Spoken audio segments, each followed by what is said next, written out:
as iemand vir julle vra, waarom maak julle hom los, moet julle antwoord, die Here het hom nodig. Welkom by Geloofspad.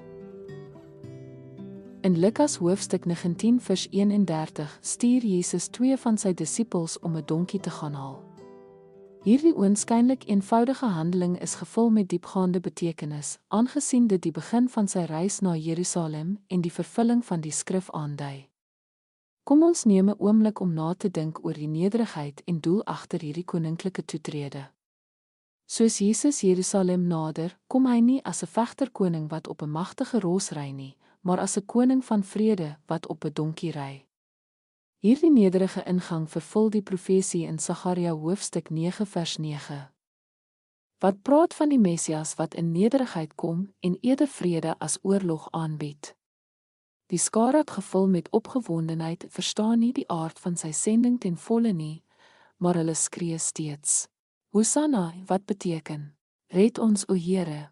Erken hom as hulle verlosser.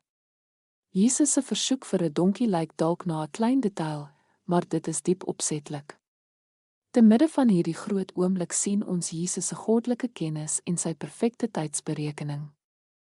Hy reël voor die tyd vir die donkie en demonstreer sy beheer oor elke situasie, selfs in die kleinste besonderhede. Terwyl hy die stad binnery, is hy nie gefokus op aardse krag nie, maar op die vervulling van sy missie om sy mense te red.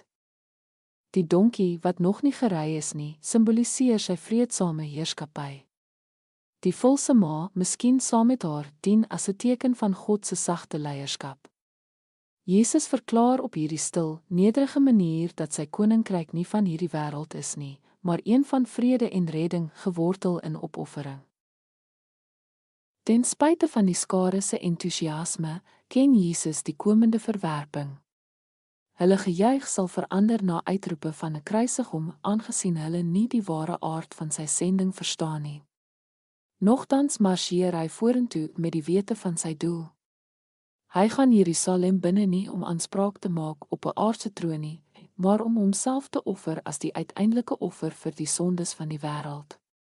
Terwyl ons nadink oor Jesus se intog in Jerusalem, word ons daaraan herinner dat God se koninkryk een is van vrede en liefde. Nie van mag en oorheersing nie. Jesus, as die koning van vrede, nooi ons uit om hom in nederigheid en diens te volg en om deel te wees van sy ewige koninkryk. Kom ons bid. Here, dankie vir u nederigheid en vrede. Terwyl ons u intog in Jerusalem onthou, help ons om die ware aard van u koningskap te omhels. Leer ons om u te volg met harte vol liefde en nederigheid, met die wete dat u vrede alle verstand te bowe gaan. In Jesus se naam, amen.